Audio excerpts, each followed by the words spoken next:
It's Saturday, and you know what that means. It's a new show, new network, but the same duo you know and love.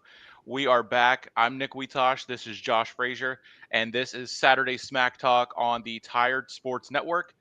My wife is here in the chat as watching as usual, and we are going to be previewing SummerSlam. But first, we're going to do a little intro to ourselves and what we're going to bring to the Tired Sports Network. Of course, we are live on Facebook, YouTube's, Instagrams, pretty much anywhere and everywhere. And this is going to be a wrestling-based show, podcast, preview, everything you can think of here at the Tired Sports Network. And my co-host, of course, Full Sail alum, just like myself. That's how we met. But this is going to be the quick intro for who we are and the what you can expect here at Saturday Smack Talk. Josh, over to you.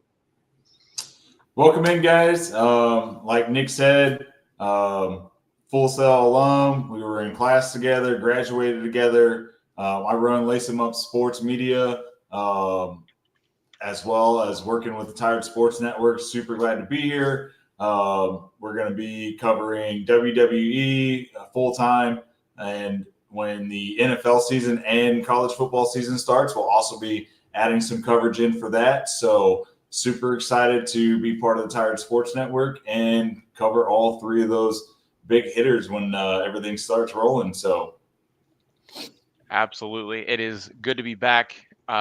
Took some time away, the both of us did, with what life brings our way every single day, it seems like. But we are definitely back and ready to rock and roll and partner with the Tired Sports Network and all the great teams and all the great shows there. And this is going to be one of a kind and the first of its kind on the Tired Sports Network. And Saturday Smack Talk said it all. Smack Talk about football and basketball and WNBA, NBA, pretty much anything under the umbrella of the sports world, but primarily WWE first and foremost. And then, of course, as football season comes into fruition, 33 days away to be exact, start rolling and talking and chatting about the Steelers and those Cowboys. But we'll save that for 33 days and kickoff, which is a big game. Cowboys and Eagles, of course, handing them going to their be first walk. fantastic. And again, Martina is here. Where can we follow? Of course, Sleeper Sports Media, Tired Sports Network, and Lace 'em Up Sports Media, Facebook, and all that stuff. Beacons, my Beacons is down below. I didn't get a chance to have you send your link tree or Beacons or all your links, or we can add that later. But with that, good intro and who we are, with three people watching. So one on the network there, whoever's watching, Dustin, anyone that's been in the chat and kind of gotten to talk a little bit, let us know who you are and what you're doing here, and sit back and enjoy it, because we have, for the first time ever in the history of WWE, which I do have some other cool notes and facts about SummerSlam. The first ever 2-night SummerSlam. So we're going to go over SummerSlam Saturday and SummerSlam Sunday. We're going to find and give our thoughts on the builds for all the matches, how we think it's going to play out, predictions. We will I'll actually tally. I have paper, I have a pen. We'll tally it and keep track just for fun, and see about wins and losses, and just keep track as we do going forward with the PLEs, of course, starting with SummerSlam, the hottest party of the summer. So, Josh, your thoughts on, and this is in no particular order, just straight off of Wikipedia, but according to Wikipedia, we'll say that this is the order. Opening match for SummerSlam Saturday, WWE Women's Championship, Tiffany Stratton versus Queen of the Ring winner Jade Cargill. Your winner, your thoughts on the build, and just all around what you think is going to go down, or any big takes. Well, I've got to be honest. I'm not super excited about this match, if I'm being honest. I definitely feel like, even though it's a championship match, I feel like it's more of a filler championship match out of all the matches we have for 2 nights of SummerSlam. And I think they haven't really put an emphasis on Tiffany Stratton here lately. The last biggest one was her versus Trish Stratus at Evolution. Hmm. Um, and but there hasn't been a whole lot of action or involvement in her storyline and improving her title run as the women's champion. And I have a feeling Jade Cargill's going to end up taking it because they've been really pushing Jade to, with beating uh, with the whole Naomi storyline and then beating Io Sky. And, Io Sky's no chump for sure. Multiple time women's champion and to win Queen of the Ring to face Tiffany Stratton. I just have a feeling that Jade Cargill's probably going to take this one. They've let down on Tiffany Stratton's storyline. Her run is coming to an end, I believe. Absolutely. Yeah. Queen of the Ring, winning Queen of the Ring. Um, Immediately, I was thinking at the time, this was before Naomi cashed in. You mentioned Evolution. And that was where Naomi, of course, cashed in on the Raw Women's title, Io Sky, and the Women's World Championship. And like you said, Tiffany Stratton has kind of gone up and down. I think Tiffy Time has ran its course. She has surpassed 200 days as champion with 7 total defenses, and she won the title on the first SmackDown of the year when she cashed in on Nia.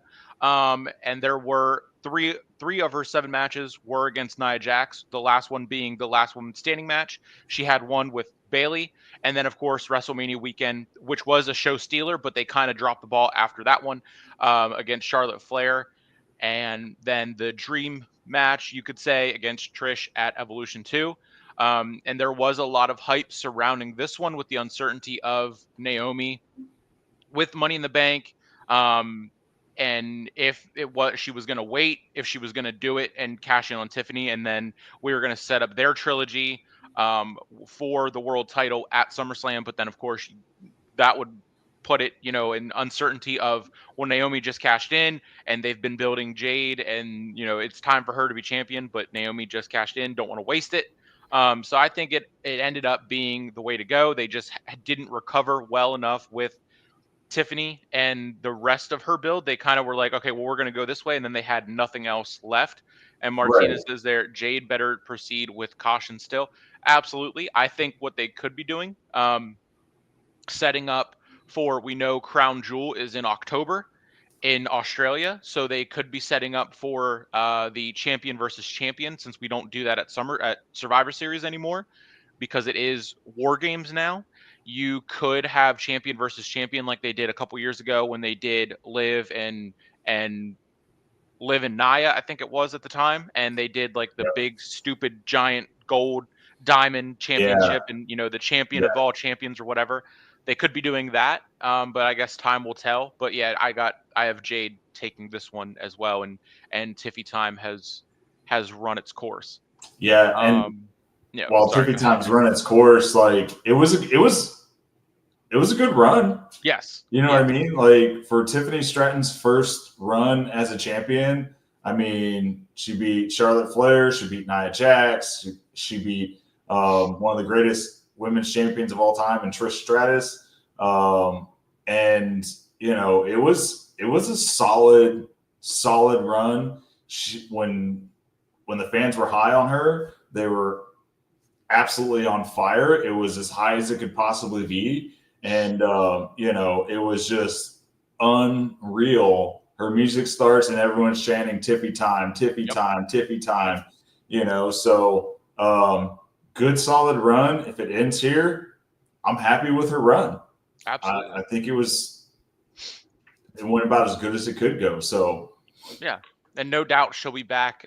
She has been going for quite some time, cashing in on the first SmackDown of the year. We're well over halfway into the year. You could back her off and let her go away, and then come back, change it up, and get rid of this Sharpay Evans spoiled daddy's girl type thing, and then just let her. I mean, maybe even if she goes away and then comes back with something new and also works on some things that she could improve on, It'll be good for everyone. And then, of course, it changes up the SmackDown Women's Division and runs things through Jade. And then you could have Bianca come back and finally turn heel on Jade. There's so many ways that they could do it, but Tiffy time has run its course. And something else I think will run its course is the partnership with Drew McIntyre and Logan Paul, which is the next match. Randy Orton tag match. Randy Orton and Jelly Roll versus Drew McIntyre and Logan Paul. Um, I I do love this duo. Everyone knows I'm not a big Drew fan, but I do like the duo of Logan and Drew, and I don't see this going any further than tonight. Randy Orton and Jelly Roll getting the win, and then Drew either just turning his back and walking away, or Logan loses the match, or isn't there to save it, or whatever, and then Drew uh, you know, hits Logan with the big kick and that he does and all that. And a Drew McIntyre Logan Paul feud that would be fun, something to hold both of them over as we go into Clash at Paris, and then of course Crown Jewel after that, and so on and so on. But I'm picking RK Roll for this one. Your thoughts on this and your winner? I'm gonna be honest. I agree. It's a celebrity match, so I don't see Randy Orton and Jelly Roll losing, because then the feud continues, and Jelly Roll's not going to be here long term. He's not going to be able to have a feud longer than Summer Slam. He comes in for the big PLEs, and that's about it. That's really the way it is with just about any celebrity that comes in, spanning all the way back from like the 90s. They have so much going on. They don't have time to sit here and feud for weeks and weeks and weeks and months and months and months. So I think RK Roll is going to take it. Yes. And it's going to be, a one and done. They're going to set up the feud either between Drew and Logan, or could be a three-way feud or a triple threat between Randy Orton, Drew McIntyre, and Logan Paul, which I would absolutely love to see that come to fruition at some point before the end of the year. So oh, yeah. they can go a lot of ways with this. So yes, absolutely. And the Logan has been doing fantastic work of making us know that Jelly Roll is an outsider and that Logan's not, that he's an actual wrestler, and you can't just come into this and do one or two shows and blah blah blah and blah blah blah whatever, train 3 days a week and then take to it so quick, unless your name is Logan Paul, which he happens to be. what a How he went down and said it on SmackDown last night, which was fantastic. But yeah, the Drew and Logan, they could do it, or Logan could step away as he does, and then wait until he comes back for the next big one. Probably going to be involved in Crown Jewel, going to Australia. Probably going to go to Paris, I would assume. But they could do, like you said, the three-way feud. Randy and Drew still going at each other, and then throw in Logan in there. That is, I'm excited for it, just to see how Jelly Roll does. We've seen him in the quick not letting it develop. But he apparently has been training really hard, living in Orlando at the Performance Center, training there on daily. And he's also said that this is the reason why he's lost all the weight that he's lost, was because last year at SummerSlam, or 2 years ago, the one in Cleveland, I think it was last year. He had so much fun and wanted to do a match and have a match, but he knew that he needed to lose weight, and he's under 300 pounds for the first time in X amount of years, and whatever he's said on that one. But yeah, Logan, always a star, and is showing that he can work with anyone. And he's taken to it so quick, and hopefully Jelly Roll is the same way. But Drew and Logan has been a great duo that I didn't know that I needed. yeah, for sure, they're both great heels, and they just seem to mesh perfectly together. Their personalities are just it's like a a brunette and a blonde version Yeah, of the same person. So absolutely, absolutely. so yeah, it works so well together. You could say that Jelly is on a roll. Nice. That's my wife, ladies and gentlemen. That's my wife. Um, Speaking of teams that we didn't know that we needed, the next one, WWE Women's Tag Team Championship, Judgment Day, Roxanne Perez and Raquel Rodriguez against Alexa Bliss and Charlotte Flair, the allies of convenience. They have merch that states clear as day they are not friends. And as we saw last night on SmackDown, um, Alexa Bliss pointed out that Charlotte doesn't like it when we use the F word, meaning friends. Right. And Charlotte said, "How about we see what happens on Saturday, and then we put a label on it?" So I I could see this going either way. The Judgment Day retaining and continuing the Judgment Day having all the gold. I could also see Liv Morgan returning and costing them the titles, turning on them because they replaced her. And then Alexa Bliss and Charlotte Flair becoming tag team champions and furthering this dynamic that they have. So I could see it going a bunch of different ways. It sucks that Liv Morgan isn't on the card and they had to kind of pivot with Judgment Day having the titles and everything, being that she's from New Jersey. So I think that's why she could potentially return. Who knows where she's at with her recovery with her shoulder. Um, but I'm, if I have to pick, I would say more than likely a Judgment Day retaining just to be safe. That's my safe pick. Um, I feel like this is a lot easier for me than maybe it is for you, Nick. I'm picking Judgment Day, 1,000%. I did check out how long Liv Morgan's out. She's supposed to be out 3 to 4 months, and it's probably been what, about a month, maybe a month Yeah. and a half, I think, if that, since she's been out. It's from dislocated shoulder, so I don't foresee her coming back. This soon from a dislocated shoulder, especially with everything that is involved in a shoulder and the Yeah. moves that she does. She, needs a good solid shoulder to do what it is that she does. I do see Judgment Day retaining. I see a feud between Alexa Bliss and Charlotte Flair starting. I think someone's gonna screw up, and the other one is gonna play the blame game, and we're gonna get that Flair Bliss feud, and then they're gonna continue. I personally hope they continue the Roxanne Perez and Dom storyline, Yes. because I really want to see Dirty Dom get done dirty as soon as Liv Morgan comes back and catches him and Roxanne doing something they're not supposed to be doing. So then we can see Finn Balor just like all giddy that he messed up Dirty Dom's life. So because that's what's going to happen. So Absolutely. I feel like it's an easy one. Judgment Day retains. Feud between Alexa Bliss and Charlotte Flair, which I'm so looking forward to. That's going to be great. Bliss is going to keep trying to convince her that they're really actually friends, but the feud's just going to get bigger and bigger. And I've loved this storyline from the beginning. I've loved Alexa Bliss and Flair together, the friend thing. It's just, yeah, I love it. But ultimately, Judgment Day retains. Easy win. Absolutely. And yeah, you could when Liv does come back, like you said, she does Dom dirty as the way rightfully so.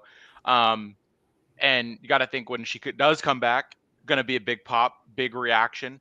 Probably going to come back as a face. Up until she would, say, okay, Dom, it's okay, even though she kind of, whenever they first did that, whenever she came back after filming her movie, she was kind of on the fence about it and everything. So they could, like you say, the way they could do it. There's options for both ways that it could go. And Finn Balor being involved in that is phenomenal with his reactions and everything when they're in the clubhouse there.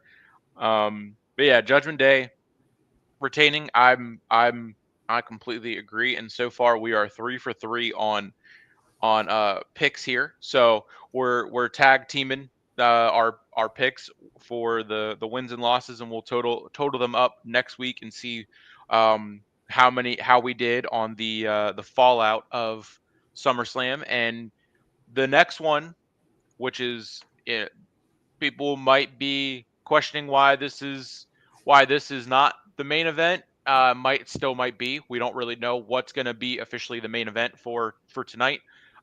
They did say that they did note that Gunther and Punk would be the main event. They called that the main event on the kickoff show yesterday. But when they were going through the matches last night on SmackDown, they mentioned that Sunday's main event for SummerSlam Sunday would be Cody and Cena, rightfully so. But they didn't mention a main event for SummerSlam Saturday. Maybe that's me reading into it too much, but we know how these things go with what Twitter says Triple H does. But the next one is a tag team match: Roman Reigns and Jey Uso, the original Bloodline, teaming up again. Finally, after the last 2 years of up and down, and Uso going on his own against the. And this is a direct quote from our OTC himself, the Braun Bronze with the dumbass Braun Breaker and Bronson Reed with Paul Heyman, going up against Reigns and Uso. And right out the gate, a tribal yeet. I acknowledge the tribal yeet. Roman Reigns and Jey Uso, hands down. Reigns, they get the win. And Roman gets his shoes back, as we saw Bronson Reed steal his shoes. But Reigns and Uso, hands down. That's my pick. Over to you, Yeet. Oh man, yeah, great. It's going to be a great match. I am so looking forward to this match. Honestly, more than any match on night one's card. Roman Reigns and Jey Uso versus the Braun Bronze, all big time heavy hitters. We're going to match up again. I think Reigns, Uso win because I think whatever the faction is of the Braun Bronze and Seth Rollins whenever he comes back, and Paul Heyman, whatever faction that is, I think they're going to need to hit a little turmoil, and I feel like they're going to go find another leader somewhere. Okay. And then they find that leader, things start looking up, start getting better for them, and then boom, Seth Rollins comes back. And now you've got a whole nother feud and storyline that you can delve into with Seth Rollins coming up to take back his mantle as the leader, whatever the faction is, whatever they want to call it. I do wish they would come up with a name for the faction though.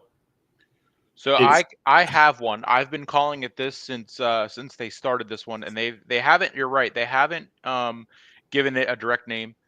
They haven't given it a direct name. They haven't really, mentioned one thing more than, another thing, but they did say, like, they mentioned it this a couple times, and it was very, very slick how they did it, and very, like, one off, every other week or so. But they kept saying this is Rollins' vision for the future of the industry, future of this, future of that. This is our vision. This is our So I've just been calling it, yes, the vision. That's what I've been calling it, as I've done articles and tried to stay consistent with it. That's what I've been calling them, and been calling it that since day one for this faction and feud and everything. And I do like where you're going with finding a new leader, because to add, Paul Heyman did try to get Roman to step into that leadership role as Rollins is out on the shelf, which he, rightfully declined. Doesn't need that. Right. But yeah, so Seth, turmoil with the group. I do like that. I'm going more towards Seth cashing in on uh on night one, which is for the main event, which the main event, which we'll get to in 2 matches. So you are your pick again, matching up Reigns Uso. Yeah, Reigns and Uso, and you mentioned Paul Heyman tried to get Roman Reigns to become the new leader. I think that's also even let's be honest. Even if they don't try to find another leader right after this match from losing and having to give up Roman's shoes again, I think just the fact that they went to Roman after Seth was out is going to spark an absolute fire under the Revolutionaries' ass to come back and show them what's up. So if they do find another leader, it's just going to add that much more, especially if it's someone that Seth doesn't like at all. CM Punk, see if they can convince him to join. But so that going into again the main event, we'll get to it a little bit more for that one. But another leader or somewhat adding someone to the group that I've been thinking is he's involved in this next match, which is Sami Zayn versus Karrion Kross 3. This is a trilogy, and it does have a stipulation. The stipulation that they used is kind of stupid, pointless, and questionable, just like their entire feud has been from weeks and months of Kross dressing like individuals and trying to get in their head and then seeing them go and do their thing. He did it with AJ Styles. They had a match or two, whatever it was. He did it with a couple others. The New Day, this, that. They kind of dug and took their time turning them heel. Karrion Kross, though, it didn't work with Sami Zayn. And the stipulation for this match, regular singles match, but if Kross wins, Zayn has to say the words, Kross was right. And if Zayn wins, Kross must say, I was wrong about Zayn. So kind of a weird stipulation. It kind of goes towards the chatter of Kross and Scarlett have not been offered new contracts for WWE, and this could be his farewell match. And if he has to say that I was wrong, he's going to go away, and then we're not going to see him, and that's just going to be it. That's how he exits, kind of like what they did with Ricochet, where they put him through the windshield and then just said that he was out indefinitely. But they said the same thing about Sami Zayn 2 weeks ago, and then he came back with a busted rib and took another lead pipe to it. So Sami Zayn versus Karrion Kross. Of course, Kross wins. Sami has to say he was right. If Zayn wins, Kross says he was wrong. This one is tough for me. I'm not too sure. I love you. I don't know. I'm picking Sami Zayn with as the safety net because we don't know about Karrion Kross's contract status. Could have been offered. They could be playing into it. But I think Sami Zayn gets the big win. I'm hoping Kross wins and does re-sign because he has grown on me. But my safe pick is Sami Zayn just because of the history of how Kross has been treated, and probably maybe isn't going to re-sign even if they do offer him something. So Sami Zayn wins and Kross admits that he was wrong for me. All right. Well, here we go. Here's the tiebreaker. I'm going Karrion Kross. I think contracts aside, I think Kross wins. And even if Kross doesn't sign, I think it would be an absolute masterpiece, perfect setup for heel Sami Zayn, bad guy Sami Zayn. We need a bad guy Sami Zayn. I am over the narrative that he's the underdog and he's got all the courage and he fights from the bottom up to get everything that he's got. And they've been running that with Sami for 2 years now? Mm-hmm. Every single match, he's the underdog and he's going to, dig down deep from the gut up and, he's going to work hard and, it's just, I'm over the same storyline for him. I want Karrion Kross to win. I think he wins regardless of contracts. If he doesn't sign, he fades off into oblivion because we've got heel Sami Zayn, which is going to be absolute fire with some other heels that we may be talking about later. But I want heel Sami Zayn so bad. It's time for him to change it up. Gimmick's old. Yes. Be a bad guy. Yes. Be your true Absolutely. nature. Absolutely. Martina and I talked about this as well. In Sami Zayn, it was both of these guys that I was thinking could be the next ones to join Rollins' group. So cross join, and kind of sit back for a little bit, and then, like you said, the turmoil starts, and then boom, he snakes his way to take over. Sami Zayn, they offered him a chance to join, he said no, and now he loses again, and he's tired of it, and then we see him with Paul, and then he goes and does it. But and that could maybe not go down the turmoil route, but still um, add Sami Zayn to the group, and it gives them then 4, and they only need 1 more for War Games, because we know that they're probably going Seth and his group against Roman and his group for War Games, or they could do Solo and his group against Roman and his group. So there's kind of 3 variables for War Games, and I know that's 3 months away.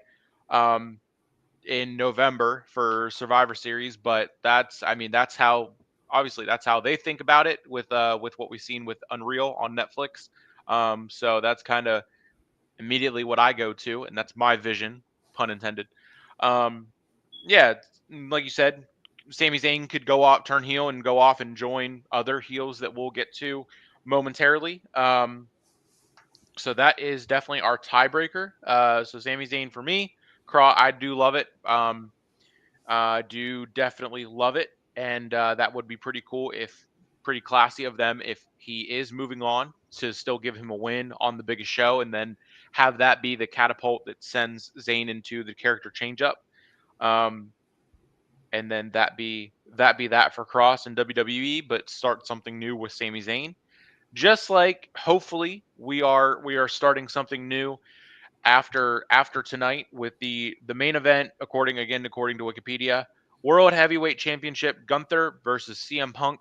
We are hours away from the Summer of Punk 2, but as we've talked about Rollins, he has stated multiple times, too many times for me, as long as he has air in his lungs, CM Punk will not be world champion, over and over and over and over and over again. And I think Rollins comes back in the main event and cashes in on Punk, Heist of the Century Part 2, but he waits until Punk wins the title and then cashes in. He doesn't come in during the match and make it a triple threat. He waits for Punk to win and then he cashes in. Um, and then, of course, you catapult and do Punk and Rollins again, and you do that. You could also have that mixed in, and Punk, Roman, and the fill in the blank against Rollins and his guys again down the line. Punk wins, and it goes longer than Drew's title run, but Rollins comes in and cashes in. What an interesting aspect you bring up with Seth Rollins. Yes, he has said, as long as there is breath in my lungs, CM Punk will not be world champion. And I do think he'll stick to that. I do not think he'll let CM Punk win, though, because if he wins, even if it's for 2 minutes, guess what? CM Punk is always going to hold that over his head. You still let me be world champion. You couldn't fulfill your promise. I think, and call me crazy, I think what happens, I think Seth Rollins comes in, cashes in to make it a triple threat match, takes out Punk, and then throws Gunther on top of him and walks away. Because I don't think he'll be fully healed, right, from whatever injury he has. I do think he has a legit injury.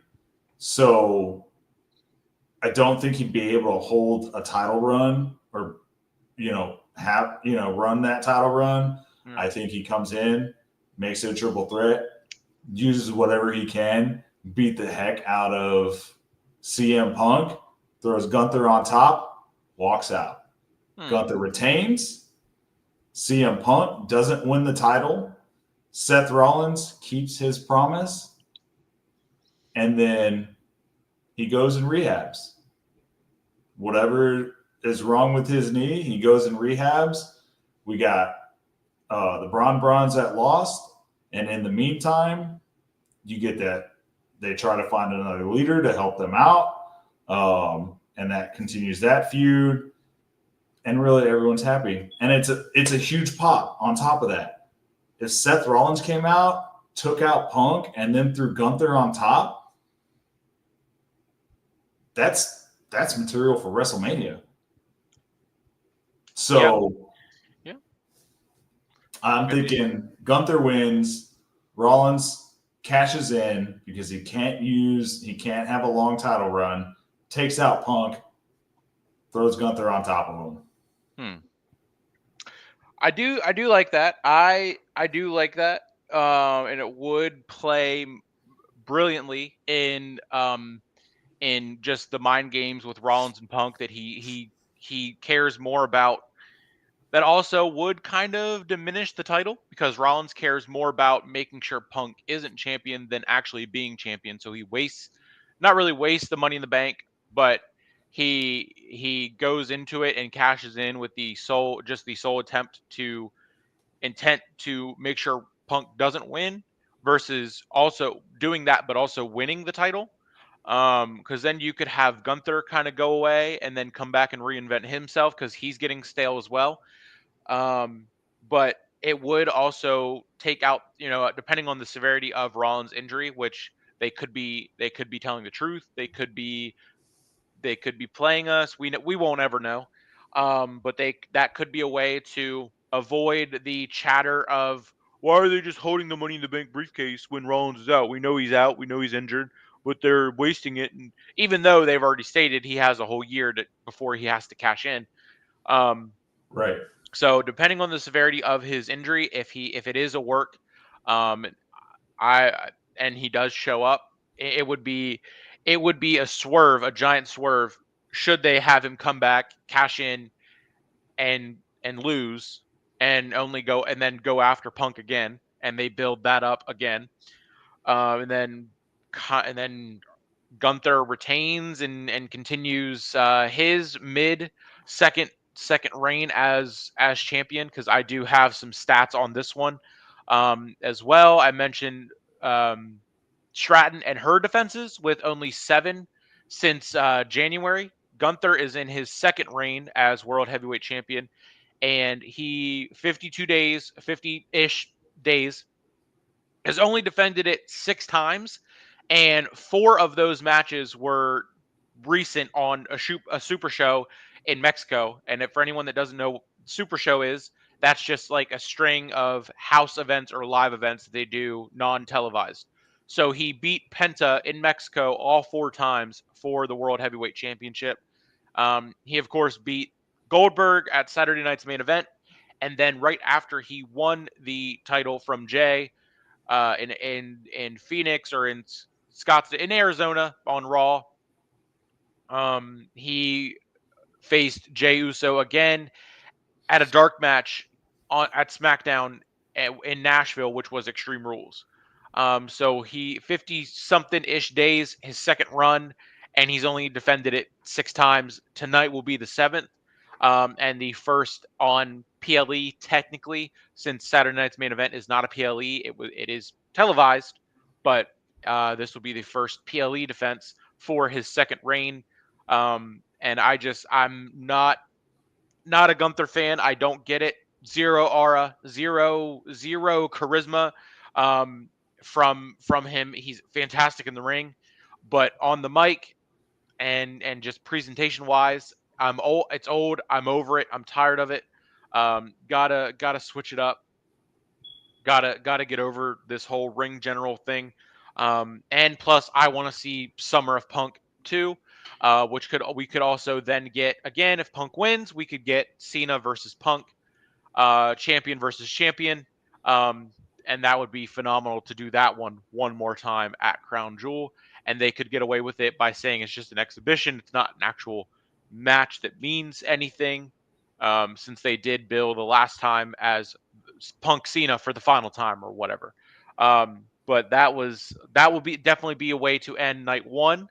As we go into night two, we do have Cargill and Cargill, RK Roll, Judgment Day, Reigns Uso. We defer in Sami Zayn and Karrion Cross, and then of course Punk and Gunther with successful cash in with a non unsuccessful cash in.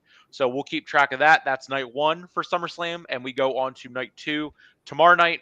SummerSlam both nights starting at 6 o'clock, with the pre-show starting in about an hour and a half at 3 o'clock, and then of course we have the countdown or the post show, um, afterwards, and to talk about that even more, and then we'll be live again next Saturday. We're gonna shoot for noon. I don't have to work next Saturday, so I'll be right on time, and we won't get started late. But we go to Sunday night, tomorrow night, 6 o'clock. Of course, Peacock, Netflix internationally. We have triple threat for the Women's World Championship: Naomi, Rhea Ripley, and Io Sky. This is Naomi's first defense. There's no way they built her up, give her money in the bank, cash in the way that they did, and they have her lose. Who she pins, since it's a triple threat.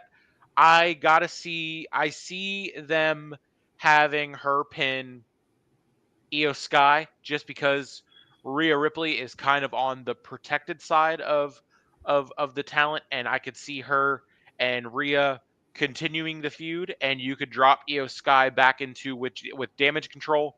But I have triple threat women's world championship, Naomi pinning Io Sky.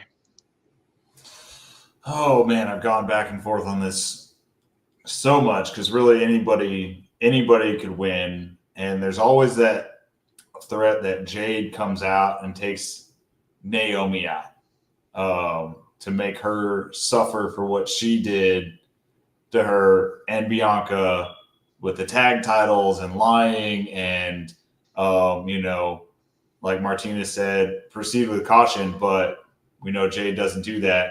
Um, and I could see her, I could absolutely 1,000% see her coming out to ruin things for Naomi, just like she ruined her title run with the tag titles. Um, but at the same time, it is also her first title defense. Mm-hmm. She does have a major disadvantage between Rhea and Io. I'm gonna go. I'm gonna go against my gut instinct, and I'm gonna say Naomi loses. Jade comes out and ruins it, because that feud. Let's be honest, that feud really hasn't stopped. That feud is still, it's on simmer mode right now, and could easily turn the gas up at any point in time. I think Jade comes out, ruins things for Naomi, and I think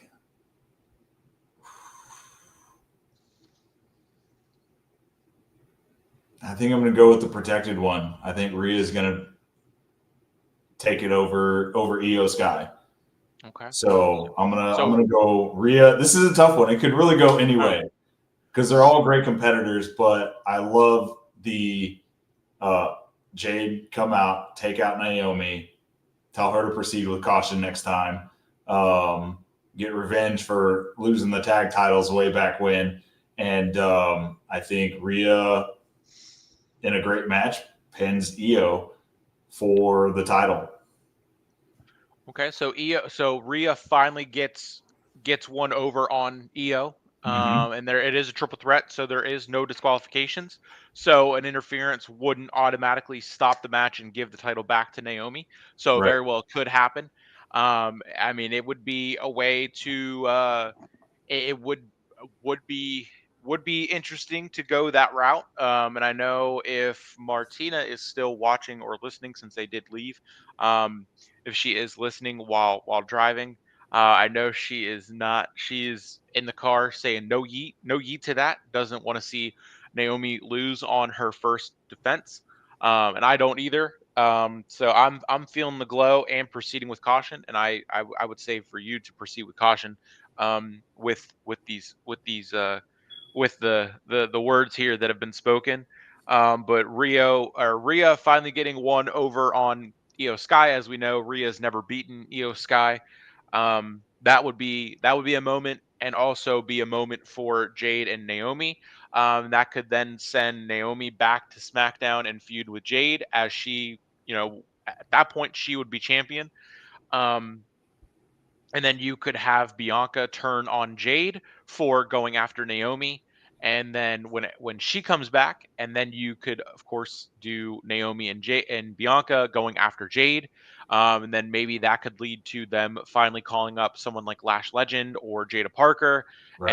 and having the four of them intertwined on SmackDown there. Just different ways to that this could go. Yeah. Phenomenal, It John. just Speak of the devil. there it is. Josh, There it is. don't speak that evil over us for Jade to come out and interfere and cause Naomi to drop it on her first defense. Now that while that would still keep the whole thing of the women's Money in the Bank has a 100% successful cash in rate, that would be insane to have her cash in and then lose it before her second defense or whatever, and playing hot potato with the title, as we know that, if you either like that or you don't. But I see where you're going with it, and different storylines that could be presented from that moment, and it would be quite the moment. um, Yeah, just for like sure. just like we I know we're gonna get moments with another stipulation match, and another title match. All so this is another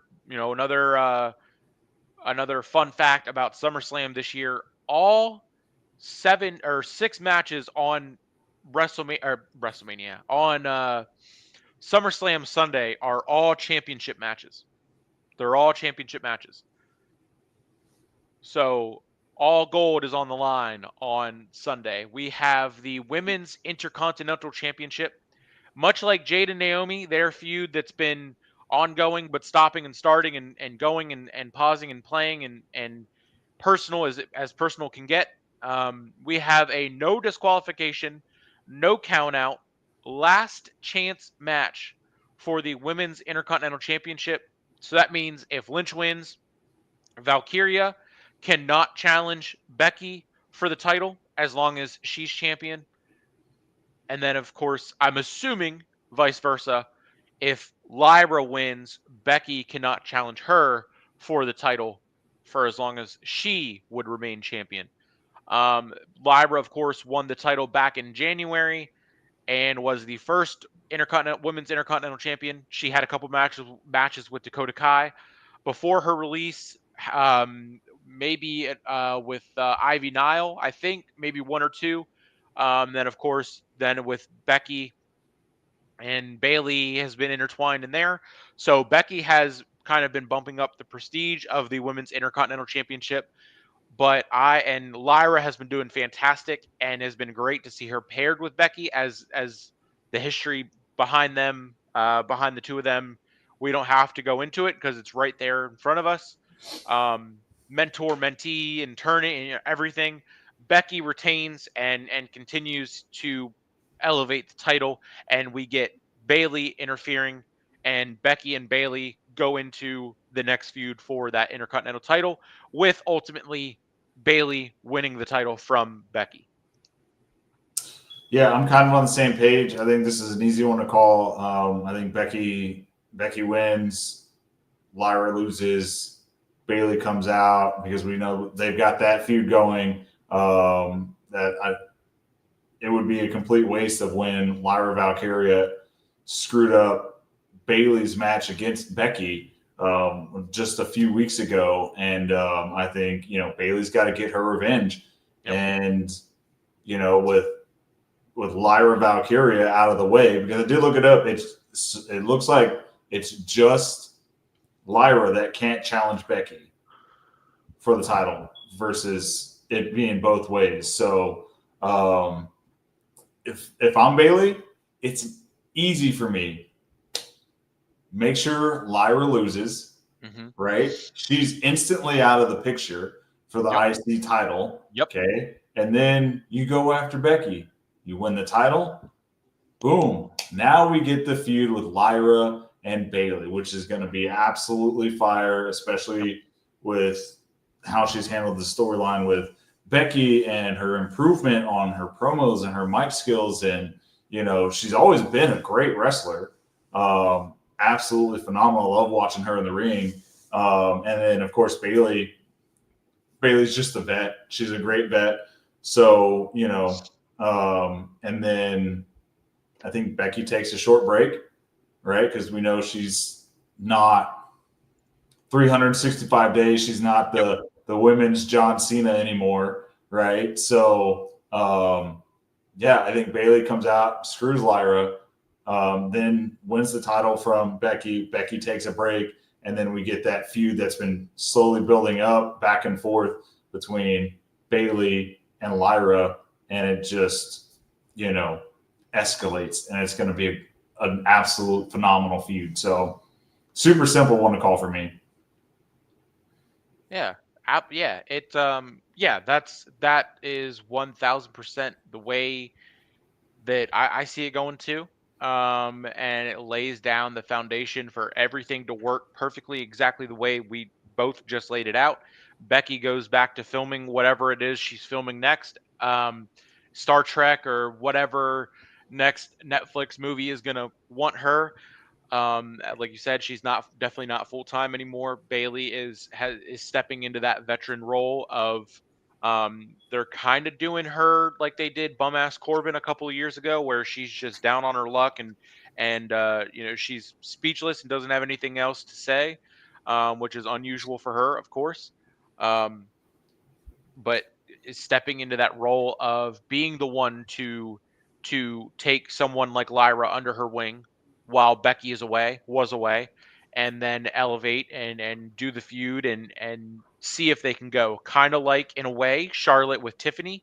I know it was kind of a letdown. The match itself was fantastic and played out well, but the build to it was just not it, and they should have done a better job with that one in really saying how much of a dream match it was. But it was they were blurring the lines with like personal and and and professional, and the whole Tiffany saying something about her divorce record um wasn't wasn't written, and it was something that she just did offhand. So everything is playing, and hopefully it's all for the better of the women's intercontinental championship, which can finally get some prestige, unlike the women's United States championship, which Julia finally defended after beating Zelina Vega back for the title back on June 27th. And that is a whole nother story. Of course, we can get into that weekly as we review Raw, SmackDown, and then any other PLEs.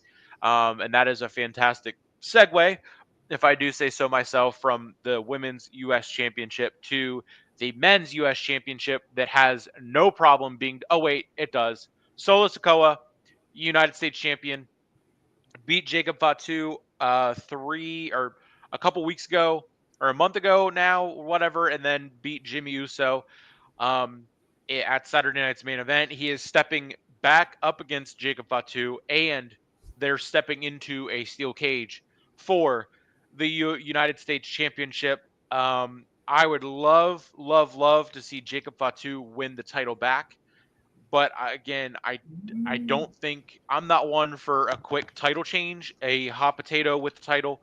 I'm not for that, and I don't think that the goons that Solo has at his disposal, they're not going to let a little steel cage get in the way of making sure their tribal Timu chief holds on to the gold, and they that has to be a way that they tie in the rest of the bloodline to helping Jacob and Jimmy. So I have Solo retaining inside a steel cage.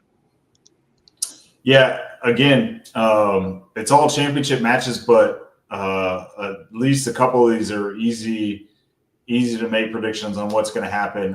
Solo wins, um, you know, easy.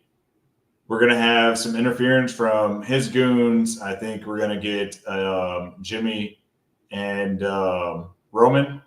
We may get Jay, not sure, but I think based off of SmackDown, I think we're going to get Jimmy and Roman are going to come in, and I think they're going to get beat down. And I think it's just going to, what's up, Dustin?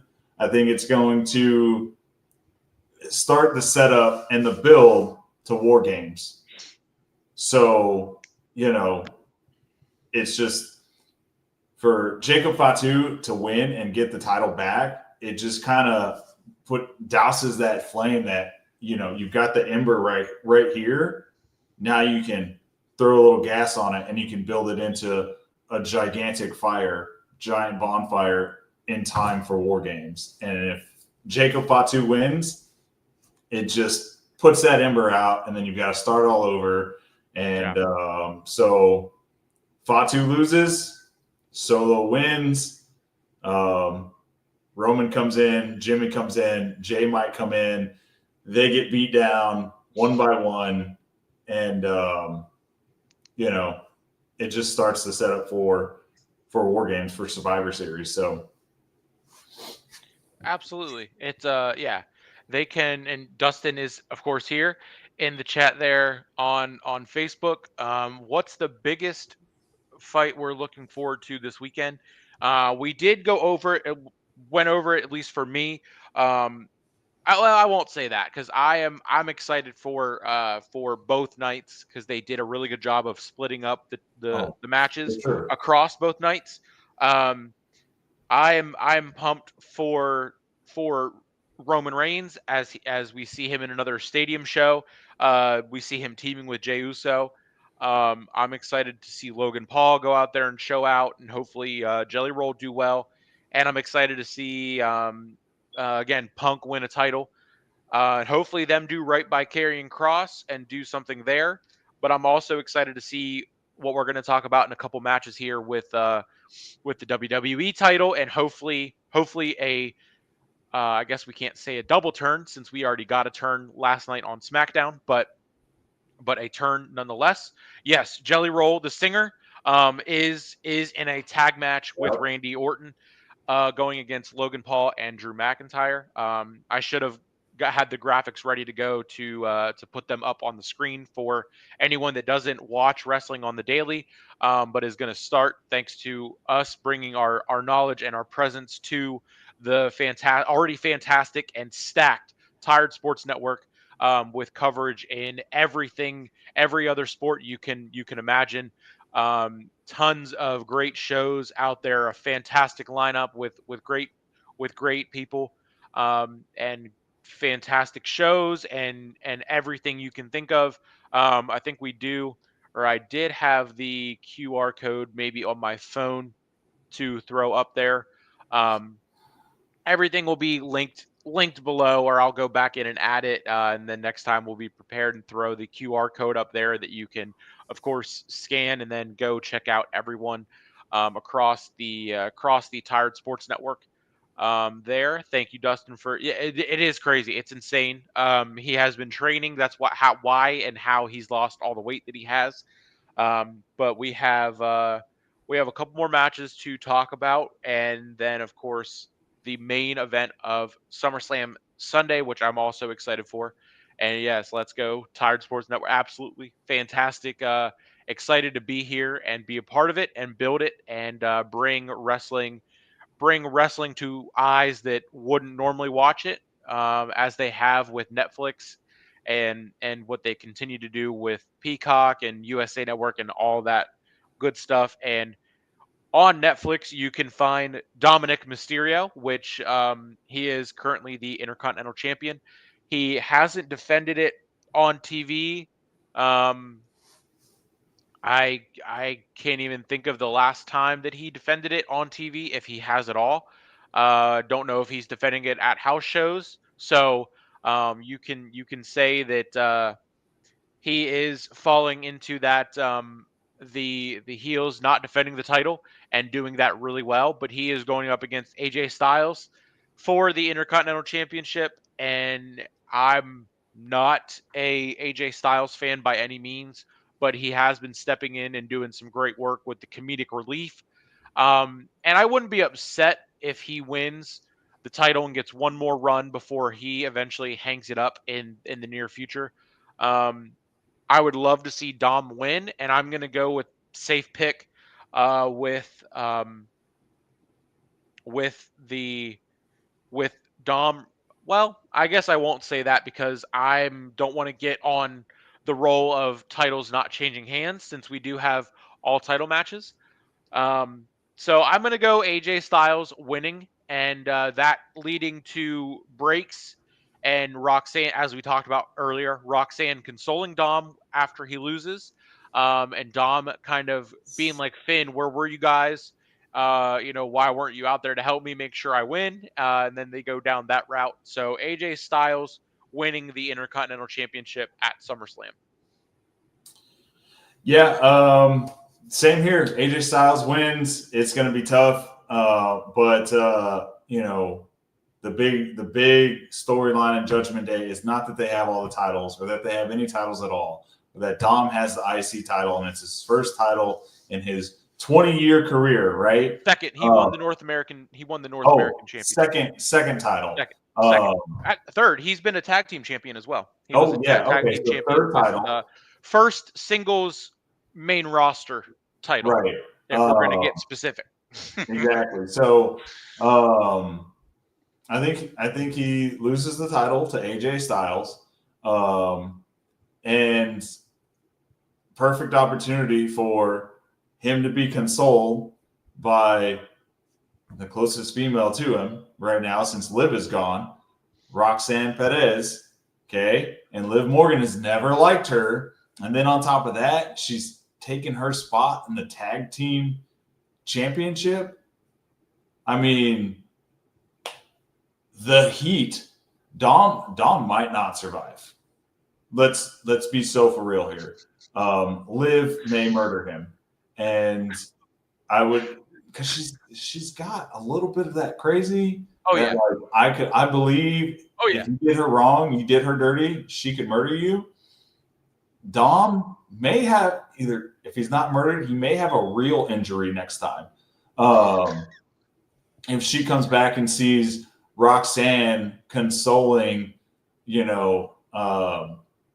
Dom after losing to AJ Styles, and really it sets up so much from losing the titles to Liv to Finn Balor, some issues in the Judgment Day, and that whole storyline, when it all blows up, is going to be absolutely phenomenal. So I'm calling AJ Styles because he needs another title run, and we need to plant seeds for Liv Morgan to come back and maim or murder Dirty Dom. Yes, it would be a phenomenal way to go, having the phenomenal AJ Styles win the Intercontinental Championship.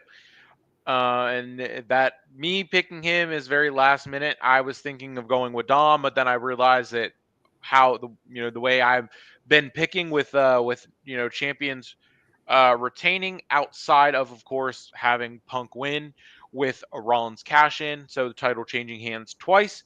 But we go into the other interesting fact that I had about this year's SummerSlam. We have the 6-pack tables, ladders, and chairs match for the WWE Tag Team Championship. The Wyatt Six, Dexter Lumis, and Joe Gacy, who are the champions, against Andrade and Rey Fenix, a makeshift tag team against DIY, Johnny Gargano, and Tommaso Ciampa, against Fraxium, Axiom, and Nathan Frazier, against Motor City Machine Guns, Alex Shelley, and Chris Sabin, against the Street Profits, the former champions, Angelo Dawkins and Montez Ford.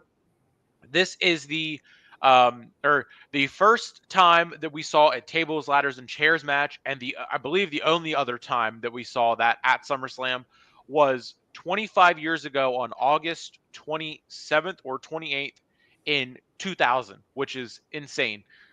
But they're tying it all together because we had after the SmackDown after WrestleMania. Of course, these titles weren't on the WrestleMania card, but they had an absolute banger of a ladder match on the Raw on the SmackDown after WrestleMania. So I can only imagine, and that was only 3 teams. I can only imagine what we're going to see with 6 teams, adding in tables and chairs.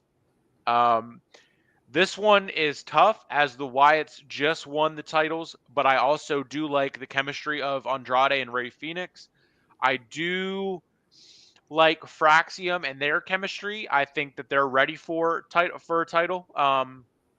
And the other way, DIY is kind of doing their thing as filler talent. They can go in the ring. We know that, but they just don't have the it factor. Same with Motor City Machine Guns. They're about 5'8" between all 4 of them. They just don't have that look that says champion. So I have the Wyatt Six retaining once again, title retainment. But that's then you can keep it going with Fraxium being next in line, or even Andrade and Rey Fenix. That would be, I think, great if they were to win. But I got the Wyatt Six retaining their tag titles. All right, this is going to go one of two ways. It's either going to be an absolutely phenomenal match with all these tag teams in a TLC match, right? It's I watched 90s WWF at the time, right? I watched the major TLC matches between the Hardys and Edge and Christian and the Dudleys. So I love a phenomenal, talent stacked TLC match. So it's either going to be really great and coordinated well and just absolutely over the top and hot from start to finish, or there's going to be too many people. It's going to be too complicated. There's going to be too many spots, and that's a lot to try and put together in a match with not six people, 6 tag teams, 12 people, right? So that's a lot of people in one match and in a TLC match, table, ladders, and chairs match. So it's either going to be really amazing or it could be really just, let's just get through this match and move on to the next one. But I do see they're reviving the Wyatt Six because yes, let's be so serial here. They came in hot. It was great.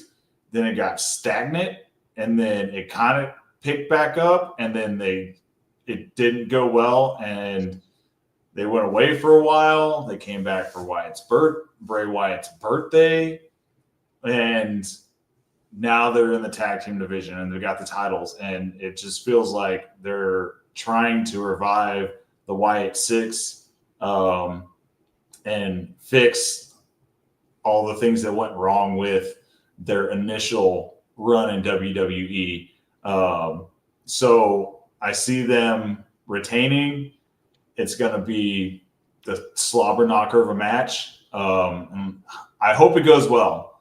I feel like it's a lot of people. That's a lot of tables, ladders, and chairs you're going to need for that many people, for 12 people, and essentially a no disqualification match with weapons. We'll see how it goes. I'm hoping for the best, but I'm not getting my hopes up just in case it's an atrocious match. So it couldn't go either way at this point. So we both have the Wyatt Six retaining for sure. the TLC match. Okay. Hopefully they do a good job of putting it together and the spots, like you said, and having it planned out, and these guys go out there and they hit their spots, they do what they're supposed to, and everyone stays safe, no injuries, and we just and can go out there and we can enjoy it, and it works out much like the ladder match did the SmackDown after WrestleMania there. Um, and here we are, chiming back in. Controversial opinion: LA Knight doesn't have a match on the card and has time on his hands. He may interfere and keep Rollins from cashing in, making it. I guess you couldn't really. So then, does LA Knight go and join Roman's team for War Games and fill in as he's helping, potentially helping Punk in that sense, since he wouldn't be helping Gunther. I mean, Punk and LA Knight haven't really had that run in yet, but he has made an enemy of Rollins in his group. So him coming out and stopping Rollins I would say, would put him in the favorite to be added to the War Games match and be opposing Rollins. Um, they are not doing a Slim Jim Battle Royal this year at SummerSlam, which is kind of shocking. They only have 6 matches on each night. They could have done a seventh. At this point, AEW has no problem doing 7 in 1 hour. The enemy of my enemy is my friend. I see where you're going with it. I would love it if LA Knight would be involved and get himself onto the card. Yeah. I could see it. Here's how I think it could work, right? Because I don't think CM Punk is going to win the title. I don't think Seth Rollins can have a title run based off the injury. And so Seth Rollins comes out, he cashes in, he takes out Punk because it's a surprise entrance, right? Nobody's expecting Seth Rollins to be there, right? Because he's out for an undisclosed amount of time. I think he takes out Punk. By the time LA Knight is able to, get there, realize Seth is there and get out to the ring, Punk's already out. He takes out Seth Rollins, and Gunther takes advantage of the situation, pins Punk versus just taking out Punk and then walking away. It's a legit oh man, my cash-in got ruined by LA Knight. So probably a more legit way to not waste the cash in, but because you could have him go out there and just have the mind games of Rollins out there with the briefcase, and before he cashes in, that's when LA Knight comes out and stops him. So then he still has the briefcase, and they can continue that and not like we said, not have to waste it on the cash in or whatever. Yeah, I mean, LA Knight. It's crazy that he's not on the card here. It truly is, and I don't know what they're doing. I don't know what they're waiting for. I mean, maybe, hopefully, allegedly, so to say, with the next match we're going to talk about, the main event of SummerSlam Sunday, which is a street fight for the WWE Championship. John Cena against the American Nightmare, Cody Rhodes. And this is an interesting one. I mean, what went down last night? We seemingly got Cena turning face, and Cody didn't do it last night, but he's got to do it tomorrow night, or I don't know what we're doing. Street fight, so that means anything goes, no disqualifications, no interference, no this, no that. Cena took shots at The Rock, so is that hinting that The Rock is going to come back and this time help Cody? Is The Rock going to come back and say, you know what, Cena, how dare you speak to me like that, the final boss, and cost Cena the title, or take the title from Cena, since The Rock can do whatever he wants. And then we're going to get Cena and The Rock one more time. And with Cody being champion again, you could do Cody and Roman 3 finally. with Roman then getting the title back, or do do they keep shoving the American Nightmare down our throats and making him be the white meat baby face that they think that he is? Um, Cena, my pick for this one, Cody turning heel, but Cena retains. So Cena retains and Cody turns heel. All right. I've been thinking about this one a lot since SmackDown last night. I do think Cody turns heel. I think he has partnered back up with The Rock behind Cena's back. Because let's be honest, Cena and Rock, they've had that major feud before. And as far as WWE is concerned, they're not the greatest of friends. I think Cody partnered with The Rock, the final boss. That's where we're going to get the heel turn. The Rock is going to come out to ensure Cody takes the belt off of Cena.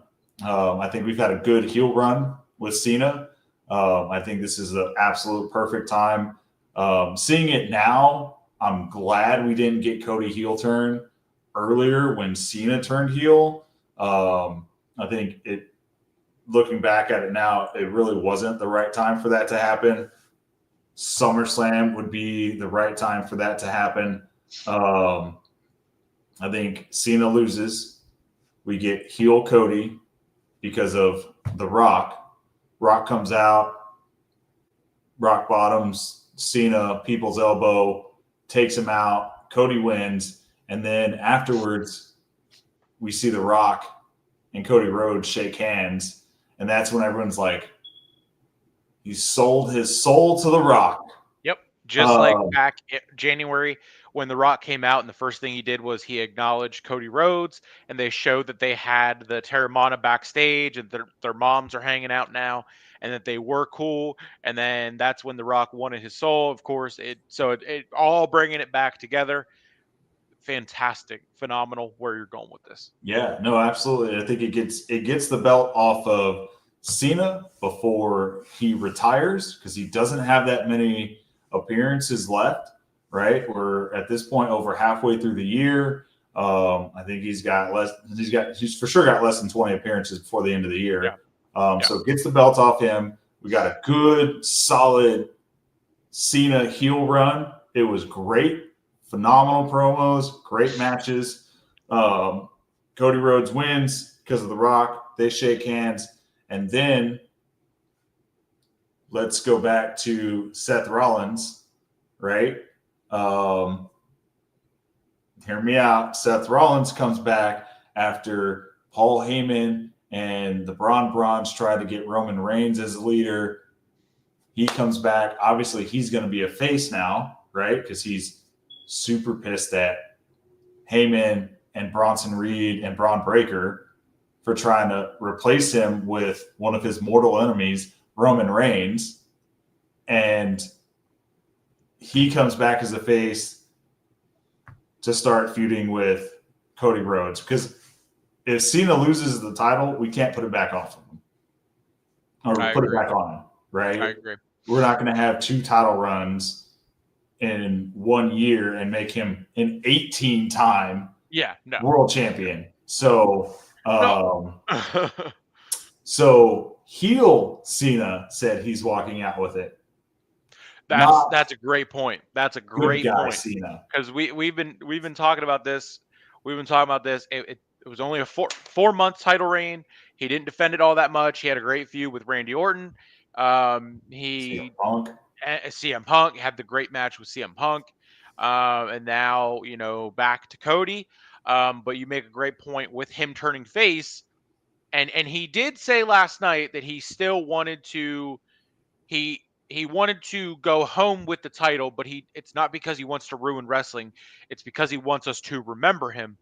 So with him turning face and him saying that, anything. He said it last night too when he turned face, as I just said. With it, I want to take it with me. I want to go home with this, but it's not because I want to ruin wrestling. It's because I want you all to remember me. Um, but it could be just a way for, yeah, I mean, it would be, it would kind of be like a, why they really lean into it. Him saying he was going to leave with the title.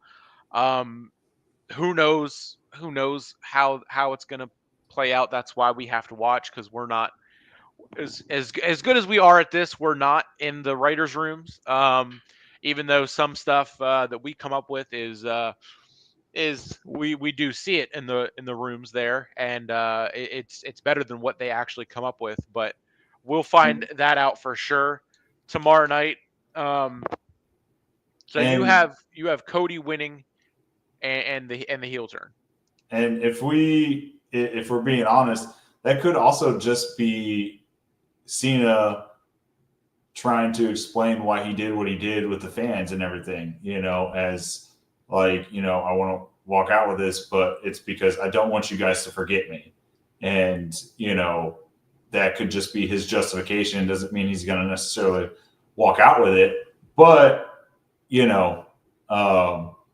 I think it's more of a justification that Cena's explaining to the fan base as why he did what he did. So,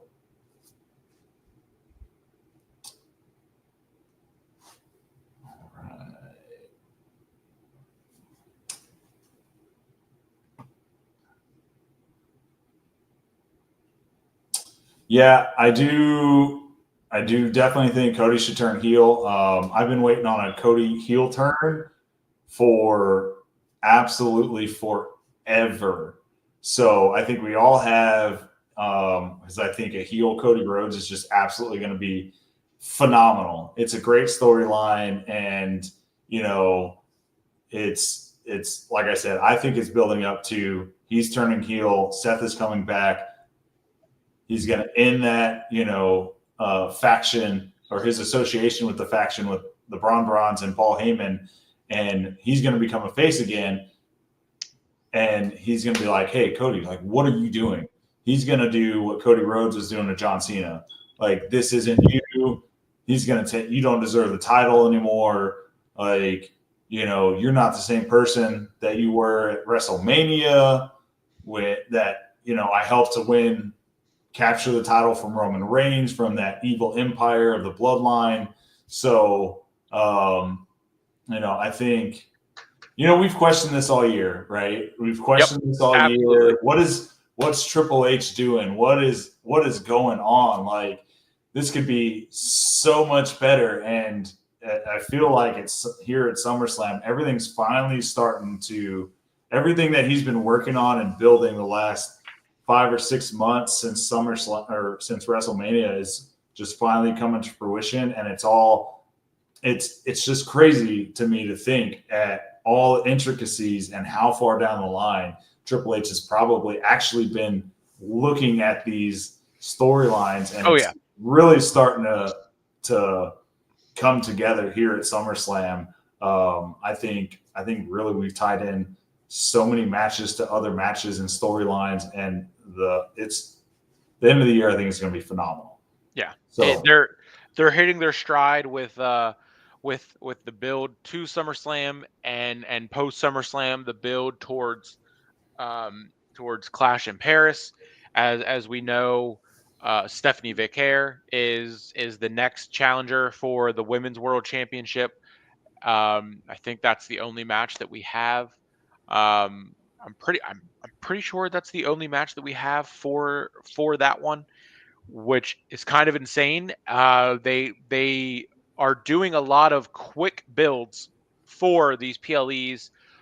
We have, of course, Heat Wave coming up on August 24th. That's NXT. That's in Lowell, Massachusetts. Does Cena go and make an appearance and dive down to NXT after he loses the title? And do something like that. NXT has been doing their thing. It you know it just it's going to be a great SummerSlam, and then into the end of the summer, into the fall, of course. And I am looking at the Clash in Paris poster, and Cody Rhodes is on top. Gunther is there, Tiffany Stratton, Cena, Rollins, Punk.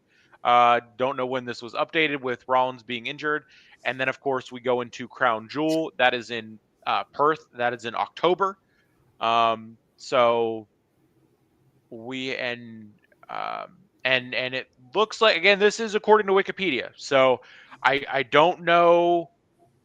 I don't know if this is official. I don't know who updates this, but Crown Jewel, the two matches on the card are, like I said before, the WWE Crown Jewel Championship, Raw World Heavyweight Champion versus SmackDown WWE Champion. Same thing with the women's side for the Women's Crown Jewel Championship. So they will probably start to be promoting that soon. With of course, the big giant rings that they get, like they got last year. I thought that they were only going to be doing that in Saudi Arabia, but we saw that they did King Queen of the Ring at Saudi Arabia. So, but Clash in Paris, that's what I was checking on, and then I just went right on by it. That is the only match on the card: Naomi versus Stephanie Vicaire for the Women's World Championship. Of course, card subject to change. Not only if Naomi were to lose, that would update, but pending any other circumstances of needing to change it. But it's going to be a great end of the year, final 4 months of the year, and 4 months of John Cena's career, and the first 4 months of Cody Rhodes' heel turn. That was a fantastic show. We have about 58 minutes until SummerSlam actually starts, and with the pre-show, and then, of course, we go into the weekend that is the hottest party in the summer.